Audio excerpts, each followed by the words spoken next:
All right, guys. So today I have MJ Wolfe joining me on the channel. MJ is a video spokesperson on Fiverr and professionally trained actor. So, MJ, thank you so much for joining.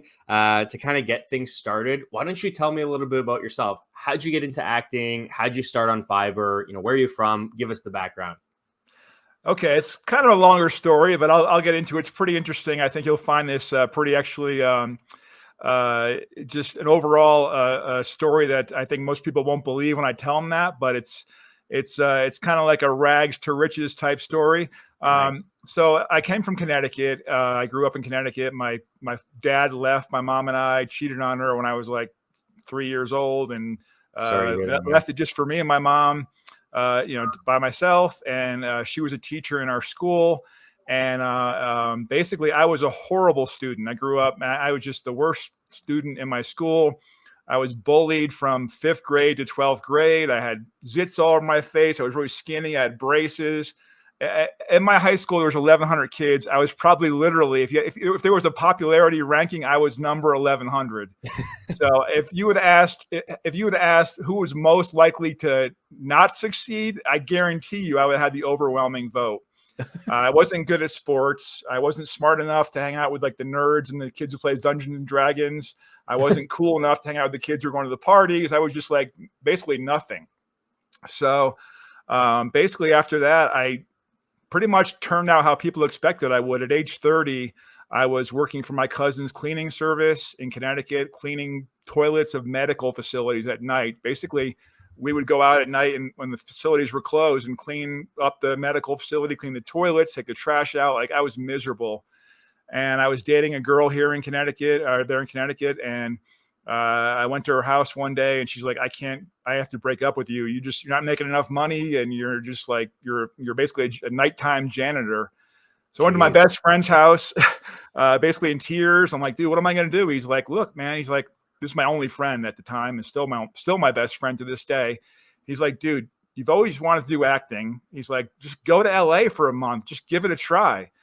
And I had never even been on stage, never done theater. I just had this urge to do acting. And Okay. I saved as much money as I could over the summer. And I booked a round trip flight leaving on October 1st, 2003, coming back on November 1st. I had 1 month to get some kind of work in LA. Otherwise, I was going to go back home to Connecticut to clean toilets. So I booked the flight and I went straight to Central Casting in LA, and I signed up as a background actor. And I was non-union, so I was making like $60 a day, which isn't enough to survive in LA.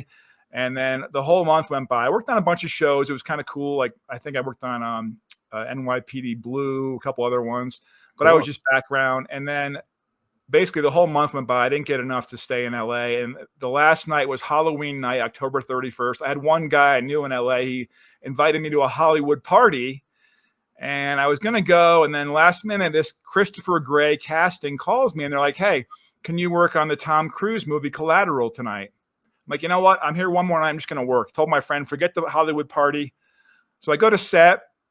I'm in the corner of the set with the background actors, kind of like they treat you like cattle, basically. I'm just in the corner, and I see Tom Cruise over there. He walks up to the hotel desk in one of the scenes, and overcomes one of the ADs. He's like, "Hey, try this shirt on," to this guy, and it was like the Three Bears. The shirt was too big, and he asked this other guy to try the shirt on, and it was too small. And he asked me, and it fit like perfectly. And this Yeah. was the hotel like manager or hotel clerk shirt. He goes, "Okay, come over to set." So I go over to set, and now I'm standing across from Tom Cruise. I never acted in my life, and my heart is racing. My hands are sweating. I'm like all nervous. And Michael Mann's the director, famous director. And Tom walks up to me, and I'm like this. And Michael Mann's like, hey, hotel clerk, say something when he comes up. So I'm like, hi, sir. Welcome to the hotel. You checking in? And then like we did it a few times. I walked off set. I didn't know anything happened there. But it was so this is a Screen Actors Guild shoot, and a lot of people do extra work for their life. They just do it as a living. And this little older Jewish lady comes up to me and she's like, "Did you just talk on camera?" I'm like, "Yeah, but it wasn't scripted. It doesn't matter, right?" She's like, "Oh no, I've been doing this 20 years. You get the first AD, you tell him you want a contract." I look at the first AD. He's talking to Tom Cruise, so I go over. I'm like, "Excuse me." He's like, "What?" I'm like, I just talked in that last scene. He goes, who told you to talk? Like, Michael Mann. So he goes over to Michael Mann. They have a conversation. He comes back. He puts his hand on my shoulder. He's like, we'll get you a contract. I didn't know what that meant. So my day went to be a $600 day. And the lady had told me I'm going to get thousands of dollars in residuals from the movie. So Did that happen? yeah. So I called my mom. I said, hey, Mom, please, I got this role. Ship me my car. She fronted me the money, shipped me the car. And sure enough, once that movie was released, I went to the mailbox and there was like $13,000 in residual checks. What? And that was literally, I was one day away. I was flying out the next morning, like back to cleaning toilets. I mean, I don't know. I know I'm not a Bible pusher, but I truly believe that God had his hand in this for me. I know he did. Wow. And I ended up meeting my wife in LA. I ended up, having our first kid in LA. I ended up making a very good living, as doing background and getting a few upgrades here and there. So I was able to make over $120,000 a year my last 3 years in LA in SAG earnings, which in LA is not a lot of money, but it was nice to be able to survive. Yeah, what a story. Wow. The shirt fit, literally. It's like the shoe Yeah. fit, the shirt fit. Yeah. MJ, that's amazing, dude. You should write like a little bit of a memoir about that. What a turn of fate. You're gonna go to a Halloween party, probably get blasted and fly back home to the job you hated, but you stuck Yeah. around, met Tom Cruise, and got this mystery contract. Like that interaction, just hearing you talk about it, I would have been so nervous. Like, what the hell is going on here? What does this mean, get a contract? I'm an extra. Now I'm going to go ask someone for a contract. What does this mean? It That's turns really out my scene was actually cut from the movie, probably because my acting was horrible. But all you have to do is make the credits to get the residuals, and they left me in the credits, so that's all wow, I cared about. Yeah. amazing, dude. So you acted for how many years? So I moved there in 2003 after that was something that happened, and then I met my wife a few months later, and then I stayed there till 2009, and then we had our first son, and we really don't want to raise our kids in LA, so we chose Colorado. Okay, is LA a pretty bad place to raise kids? Well, it's not the best like suburb. My wife wanted the typical suburban area, and we had in-laws in Colorado, so we moved here to Castle Rock, and we love it. But it's just I didn't know if I'd be able to get acting work or not. Oh, wow. So how did you transition to Fiverr? So came here in 2009. I'm like, I got signed with an agent, but honestly, I was lucky to get one audition a month. And I In just didn't know what to Colorado, do. like you weren't flying back and forth. It was in No, Colorado. I was done with LA. We drove across, moved all our stuff, got a Okay. house. So I didn't know what to do. So I started driving limos, which I'd done before a little bit on the side. And I drove limos for a while, and I was driving all day long, like 6 a.m. to 8 p.m. I never saw my wife. She was home with the kids. Basically, I have to make money acting. I don't know what I'm going to do.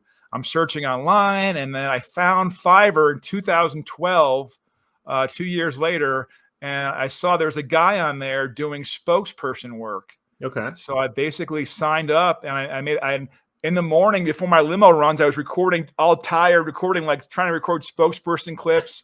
They were pretty bad, but I did my best, but it started to just grow over time.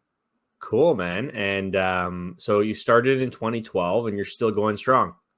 Yeah, so then I bought a green screen, and then we invested in a studio space, and then I learned a little bit of editing, and then I made a newscast gig. I think I was the first one to make a newscast gig on Fiverr, and then I made then we started doing more and more stuff, and then 4 years ago I hired a full-time editor he is on my staff. He does all my editing for me, so I just film the green screen. I send him the clips, he edits them.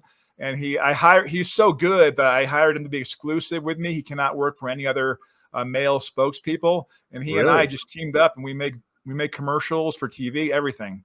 That's amazing, man. Wow. From toilet cleaner to actor to Fiverr seller with employees. That's awesome, man. That's amazing. Yeah, Fiverr's been a huge. I mean, I'm about to hit a milestone. I know people like to hear how much money you make. It's not to brag. I worked hard since 2012. The first few years, I probably didn't make 20 grand on Fiverr. I think I made like $2,000 the first year, but I'm on pace to hit $1 million in Fiverr earnings next summer. Yeah, $1 million. yeah, Wow, dude. it's crazy. I'm in Canada. I'm assuming you're saying $1 million American dollars. US. Yep. Yeah, Yep. that's like 1.5 million almost Canadian dollars. That's amazing, man. It's been a How blessing. long did it take you to like what do you make on like nowadays, right? You're a pro, right? You're almost Yeah. at $1 So million now, dollars. What are you so making every month? I can make between a bad month is 12 grand and a good month is like 22 grand. Yeah. Dude, I that's think my record is 23. I think my record ever is 23. you know what's crazy? So I made a video recently kind of comparing freelancing to, career jobs.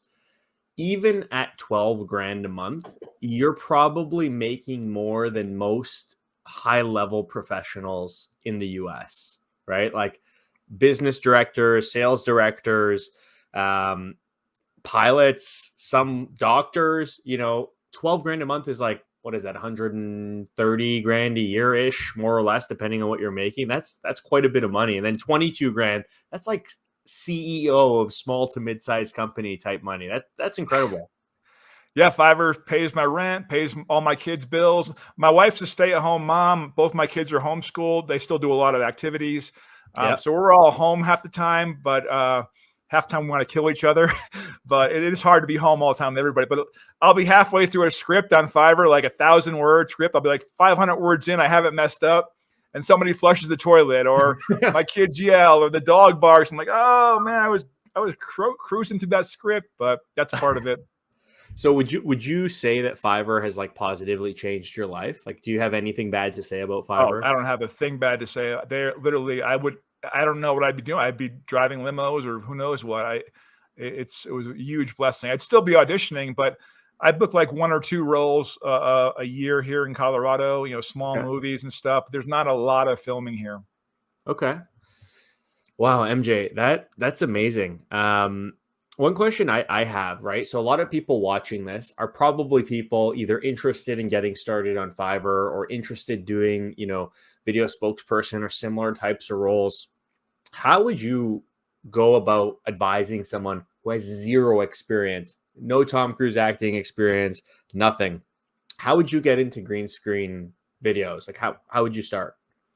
I would do that. Just that starts. Just stop thinking you have to be perfect. Because if you look, I can actually give you my first Fiverr video if you want me to share it with you. I'll give you my first video and one of my most recent ones. You can see the difference and just how I've progressed. My first video, even though I had acting experience, I was like, hello, welcome to ABC Company. I didn't know how to speak. And now Yeah, I'm like, hey guys, welcome to ABC Company. I can go through it naturally because I've done yeah. it so much. It takes repetition to make you Okay. good. So you can get a green screen on Amazon for $20. You can get lights. You don't need to have the best lights. These crazy. I just buy LED. They're called Neweer lights, Neweer. They're a couple $100. You need a light in front of you, and you need a light to both sides at an angle, and possibly a backlight to give you a little. That's it. So you need 4 lights, a green screen, and that is all you need. If you're scared or you don't know what to do, remember you're by yourself. You can mess up as many times as you want. So just cut out an article out of the grab any article, any business article, copy and paste it, and just practice reading it yourself on your teleprompter. And I use for my teleprompters a $89 Google, not Google, what are they? Samsung Tab A. I use that for my teleprompter. Oh, just like a tablet. Yeah, I just put it right behind the camera, so my eyes are slightly above the camera. So when I first started, I was looking up, so I had to really lower it so it just comes over the top of the camera. But you can buy more than that. But I didn't want to. I still haven't invested in a professional teleprompter. Really? Wow. Yeah. And you've Yep. made $1 million. Yeah. Jeez. What camera do you use? Do you use a phone, a digital I use camera? a Panasonic GH5 is for me. Okay. It's been the best. It's the GH6 now. I've had it for 5 years. Cost me like I want to say $3,000 altogether. Okay. And I'm not a videographer. I basically I set those lights up in there. I had a cinematographer friend of mine come and set the camera settings. I don't even know what they are. I just go in and press play. Yeah. And I record and I press stop. I take it out. I haven't touched it. Wow. Yeah. Awesome, man. So like you're doing this thing, right? You got a family, you're supporting your family with Fiverr. Do you have any plans to kind of branch out to something else? Or like, is there anything beyond Fiverr that you're looking at doing or starting to do or already doing? Well, here's the thing. AI is scaring me. So, and I know it's already scared the voiceover people. So AI is pretty much can replace most voiceover people, not with a Really? voice. I mean, AI voices 5 years ago were like, again, like I was just speaking, hello and welcome to ABC. But now they've got them like they're just nailed in. They even have AI voice that you can add emotion to on certain sentences. So I saw pop up AI spokesperson. I can give you that clip as well. It was phenomenal. I mean, it is Really? so close to real that I was like, oh man, I'm going to be replaced in basically 5 years. There's no reason to hire me when you can just, the software is so good. So I was thinking of ways, what can I do that is not AI replaceable? So I started a podcast. Nice. And I interviewed some guy named Mike Nardi on there. He was awesome. I started the Wolf Den show on YouTube. It's been growing pretty quickly. I've interviewed people like you, other entrepreneurs. And the reason I did that is because you can't replace my personality. Like you can't replace Mike Nardi's personality as you are right now. If you Yeah. were just in a green screen talking, I can replace you. But I can't replace your comments, your input, your intelligence, your feedback, when Your we life? laugh. Yeah, exactly. So what you were doing here is not replaceable by AI. So that's why I started the podcast. And I'm not making a lot of money off of it, but I am starting to make a good amount of earnings from my podcast. Amazing, man. And yeah, I kind of like lobbed that to you. I was going to ask you about the podcast, but that is so interesting. So the AI thing, sorry about that. Set anywhere. The AI thing, it's interesting to me because I get this question probably 10 times a day about copywriting. Are you afraid that copywriting is going to be replaced? Are you afraid that, people starting out learning from the beginning as copywriters today, that it's a waste of time for them? And my honest answer, at least from what I can see so far, is no, because in the world of copywriting, like you said, hi, my name is MJ. The writing kind of sucks in the sense that it doesn't have emotion, and I'm sure that'll improve. But the thing that can't really be replaced in my world is the business side of things, right? So, like, to get a copywriting job, you got to understand the business. You got to convince the business that you're the guy. You got to, sit with them, do a discovery call, and plot out their vision. What do they want? Maybe they have a feud with a rival CEO who, his wife cheated on him with, and he really wants to take that company down. I don't know, but these types of dynamics are really real and they exist, and they make up probably 90% of doing copywriting, right? Like putting the words onto the page. Like I've written probably 3,000 emails in the last 5 years. Like that's easy. The hard part is understanding their vision and doing it. So is there any element of that in green screen spokesperson, or is it so fine tuned these new softwares that they could totally eliminate the human element? Well, there's a thing called UGC. You know what that is? It's called user generated Yep. content. And this is what I've been doing as well. This is where they don't want a green screen. And this has popped up the last 3 years.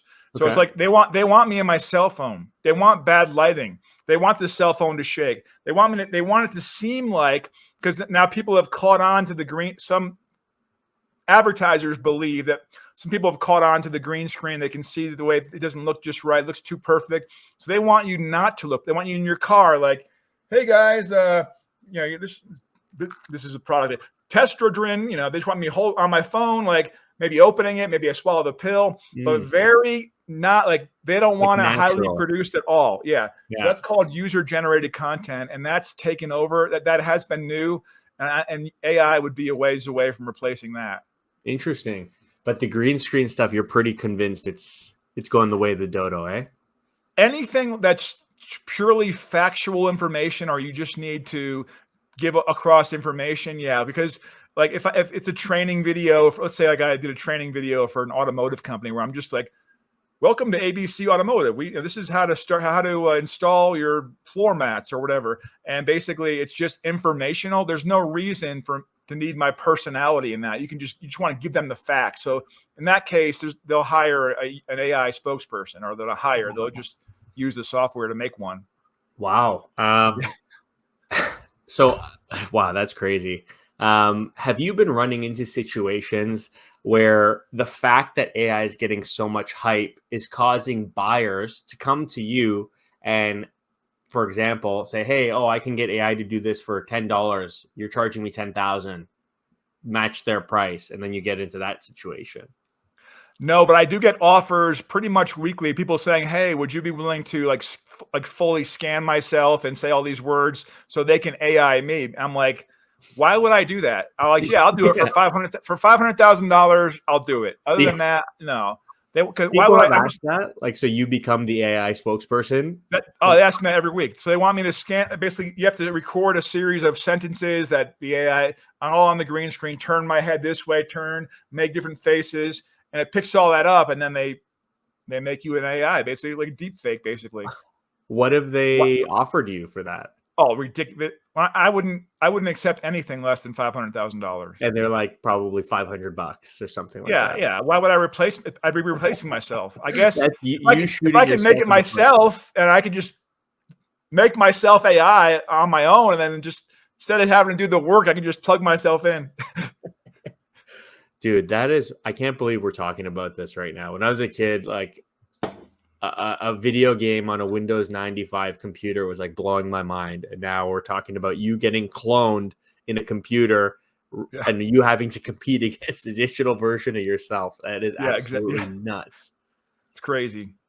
Yeah, well, wow, that's remarkable. What just kind of moving along here, what's your future outlook for Fiverr? So like I'm very huge Fiverr advocate. I love the platform. It's actually, I'm not at your level making $1 million, but it's definitely changed my life and opened a lot of doors. So I follow it very closely. I watch the earnings calls. I'm in the news all the time looking at stuff. Where do you feel Fiverr is going to be in a couple of years? I have no idea. I mean, I just hope it stays the same for me. You know, as I'm aging, I noticed kind of a trend. I'm actually getting more bookings now. I used to be clean shaven. I used to have short hair. Now I have long hair. And now I'm getting like, I've noticed that my bookings have changed, but nothing's really changed for me. I'm getting more like ED medications. I'm getting like Medicaid. You know, I'm not getting walk-in bathtubs yet, but I'll be there eventually. Testosterone boosters, like I said. I'm getting a lot of that older guy type stuff, which there's been more of a market for that. But in 5 years, I don't see it being much different. I don't know. I mean, I would, if my podcast took off or I got some acting roles, it's nice because I can pause it, right? As an actor, I have agents in Colorado, Utah, New Mexico, East Coast. I'm still auditioning. I actually just auditioned yesterday for a Kevin Costner film. It's my fifth audition. It's my fifth audition for them. The casting director had said I'm like one of the only ones that got 5 auditions. I haven't booked it yet. Role? They're all different roles. A lot of them involve me getting in fights too, which is pretty fun. But I haven't booked much recently, but I'm auditioning for TV shows. So if I was to get that, you know, the best part about Fiverr is I can just pause it, go work for 2 weeks, come back home, turn on Fiverr, and I'm right back to where I started. Do you notice that you ever take a dip after one of those breaks? Like when you pause things, have you done it before? Yeah, you definitely take a dip. I also have advertising set where you can do promotional, you can pay. Yeah. So what I do when I come back from a vacation or a trip is I'll turn on the ads. I had the ads on all month and it was costing me $800 a month.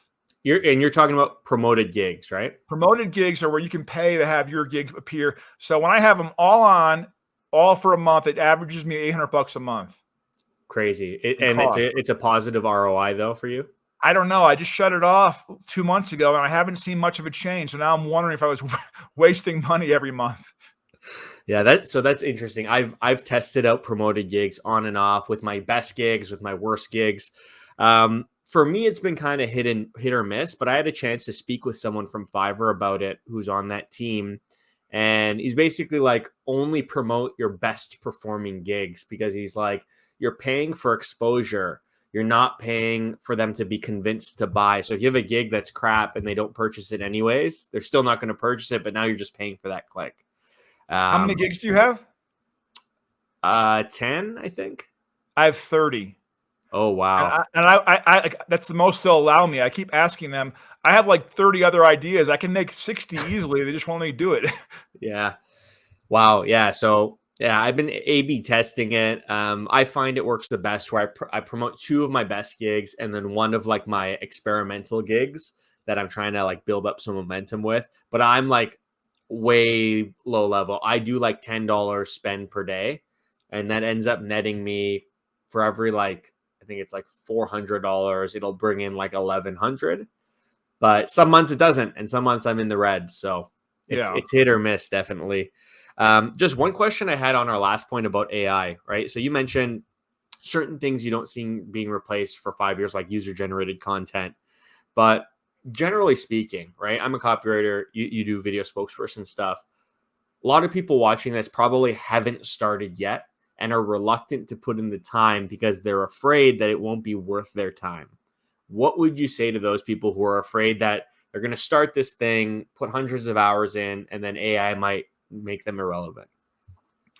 Let me go back and reverse my comment. Rather than I did mention what to do to get started in green screen, but since I said that might be being replaced, forget the green screen, forget the lights, get your cell phone. You've already got everything you need. Go on your cell phone and say, "Hey, I'm Susie Jones, and I'll make you UGC content talking about your product, service, website." Literally holding your phone vertically and publish the gig.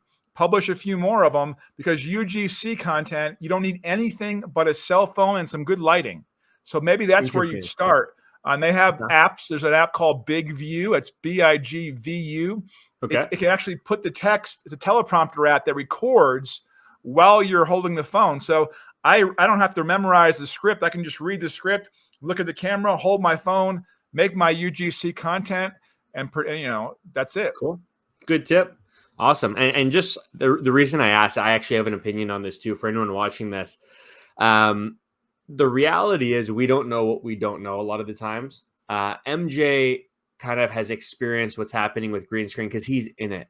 But if you haven't started yet, you haven't hit record, you haven't done what MJ's saying and actually just putting yourself out there, you won't have a clue unless you give it a shot. And if you start doing something and it gets replaced, that's not all for naught because you've still developed skills, a lot of which you probably can transition to something else. And above all else, you're learning how to make money and run an online business, which is a skill in itself. So I really wanted to hammer that home and see what MJ had to say because I think not starting because of fear that something might change down the road is crazy because you could get a job at a big Fortune 500 company today and be made irrelevant tomorrow. You're not safe anywhere. You might as well give it a shot, is my opinion. Totally. Yeah. Just, I mean, like, I think a lot of people say, I'm going to start when I have this camera, when I have this wardrobe, or when I have this location. You just got to do it. Same with YouTube. If you're starting a YouTube channel, some people are scared, well, my videos aren't going to look good. Make that a bonus. So think about it. That's good if your videos don't look good when you start your channel, because when your videos are awesome in a year or 3 years, it'll be fun to go back and look at those videos. And people look at Mr. Beast. Go watch Mr. Beast's old videos. So bad. He didn't wait. He just started in his room with his, nothing. He had nothing. He was a kid, but he just did it. And now those are great. He probably wouldn't trade those old videos for anything. Yeah. Yeah. That's such good advice. Like if you were to look back at my first video, I looked like such a banana. I was so awkward. I'd have to change 3 dress shirts per video because I'm dripping sweat through them, freaking out. My fiance was like in the bedroom. She had to be quiet and not move because I didn't know how to tone down the microphones. I sucked, but if I hadn't started, I'm fortunate I was able to quit my job this year and do this full time. I'd still be working a job I wasn't really too crazy about anymore, which wouldn't be fun. Yeah. So, Mike, a couple more questions for you. First one, if you were to impart one piece of Fiverr wisdom, one Fiverr tip to a totally brand new person to Fiverr, what would that be? Do not allow yourself to get a bad rating. And what I mean by that is if you have someone who is going to give you a bad rating, you messed up, you didn't deliver properly, and it's going bad, rather than take the bad rating, if you can afford to, cancel, say, hey, look, I'm so sorry. I didn't deliver what you expected. I'm just going to give you I just give them the delivery and I'd cancel the booking and lose the $100 or the 80, whatever you might be charging, lose that money rather than get that 1-star rating. If someone's going to give me a 0 stars, and I know, because every once in a while I still mess up, I still have problems with clients, I'll just say, hey, you just keep the video I made you, and I'm just going to cancel and give you your money back, because it's not worth. I think I've been doing. I have 3 bad ratings in the whole time I've been doing this. I have 3 negative ratings, and they hurt, man. Yeah, that's a great tip. Like, I have, of like 500 actual ratings, I think I have 2 1-stars, and it hurts me for like a week each time. Yeah, luckily, I don't think about the good one. My wife's like, "Why don't you focus on the good ones?" I'm like, I just focus on that one I had like 70. It just makes it's just like, oh. I wish, yeah, it sucks because of how it works. Like, a lot of the times, like, I got one like last week. I thought it was a great experience. I thought it was great, but sometimes people aren't on the same page, or they just don't understand what they're buying. And I write, 5-star, excellent client to work with, would welcome the opportunity again. They're like, did not get what I was expecting. This sucked. I was like, what the hell? Where did that come from? Right. So yeah, if you can identify, like Mike said, something's not going well, and as you get into it, you also just kind of get the feeling that certain people are a certain way. Like, you can kind of, like, it's like a spidey sense before it even happens. Yeah, what MJ just said is really great feedback. Cancel the order, eat the $80, the $50, whatever it is, take it on the chin, and save your profile for the foreseeable future. That's a great tip. And if you want to get tipped, or if you want to kind of cover your butt, you think you might not have done perfectly. So what I'll do is, I do this on almost every video. Somebody orders a vertical video. I charge $150 for a vertical UGC video. It takes me 2 seconds in the editor to make it vertical, square, and horizontal. Excuse me. I'll deliver all 3 versions. Say, hey, here's your delivery, and I gave you a bonus. I threw in 2 extra versions free. So now nice. You have square, vertical, and horizontal. Whenever I do that, I'd say half the time I get tipped. And that's like 3 seconds of extra work on your part. Totally. That's a good tip. Yeah. And if it's not video, if you're watching this and you're not getting into the video thing, just if you provide any little something extra, people like feeling like they're getting a deal, makes them feel like they got a discount, like they're winning, regardless of what it costs you to do. That's a great tip. Even if it takes you 10 minutes, 20 minutes, depending on how much you're charging, that could be really positive ROI for you over time. Okay, MJ, last question, because this is the most misunderstood topic and question I get all the time. Everyone wants to start making money tomorrow. They want to grow fast. What tips would you give to people who are of the mindset that I want to start, I want to grow fast, they're impatient? What would you say to them? Well, then the only way you can do it is to beat everybody else on rate. So you got to suffer with the rate. Basically, if everyone is offering, logo design for the minimum you're seeing, whatever. I don't know what example I'd use. I guess copywriting for $20 on average for, 1 page. You're going to do it for $10. It's going to suck. You're going to do more work, but you just need to build up some of those reviews so you start to move up the rankings, and keep checking every few days. Check the rankings. We go to your category and see, and then when you see yourself moving towards the top, do a few more of those at that low rate, and then you've got those good ratings. Then you can slowly raise your rates. And then if you drop back down, you can always lower your rates again. The rates can be variable, but you need to get those first, at least 10 reviews to kind of rise up the ranks. Yes. That's amazing feedback. So, I talk to a lot of people who are really concerned about what they're worth and all their experience, and they're the best, and they don't want to charge lower rates at the beginning. But like Mike said, you do this to rank up, right? It's investment over time. As you see yourself ranking up, start normalizing your rates to what you're worth. But if you're not willing to take a hit, charging a little less than you might think you're worth in the beginning, it might take a lot longer for you to build up the ranks, which will eventually get you a lot of traffic. Thanks for that, MJ.